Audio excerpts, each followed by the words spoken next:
Popular front of India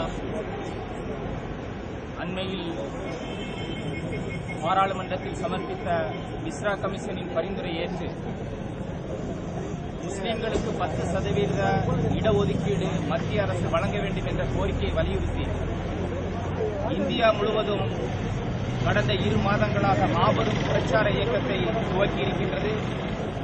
அதனுடைய ஒரு பகுதிதான் இன்று சென்னை மாநகரில் எழுச்சியுடன் நடந்து கொண்டிருக்கும் கவர்னர் மாளிகை நோக்கிய பேரணி.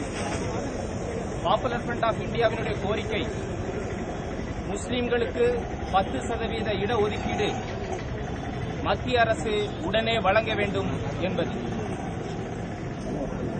மத்தியில் ஆளும் காங்கிரஸ் அரசு தன்னுடைய தேர்தல் அறிக்கையிலேயே கேரளா, கர்நாடகாவில் சமூக பொருளாதார பின்தங்கிய நிலையின் அடிப்படையில் நாங்கள் இடஒதுக்கீட்டை வழங்கியிருக்கின்றோம், அதே அடிப்படையில் இந்தியா முழுவதும் முஸ்லிம்களுக்கு வழங்குவோம் என்று வாக்குறுதியை வழங்கியிருக்கின்றது. அதேபோன்று மாநிலத்தில் ஆளும் திராவிட முன்னேற்றக் கழக அரசு முஸ்லிம்களுக்கான இடஒதுக்கீட்டை நாங்கள் வலியுறுத்துவோம் என்று தனது தேர்தல் அறிக்கையில் குறிப்பிட்டிருக்கின்றது.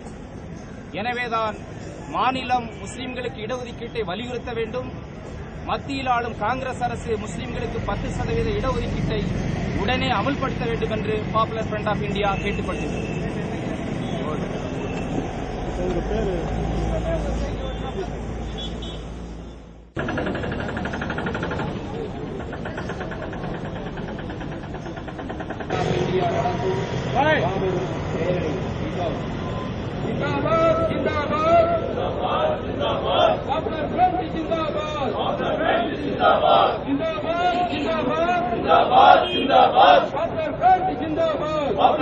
जिंदाबाद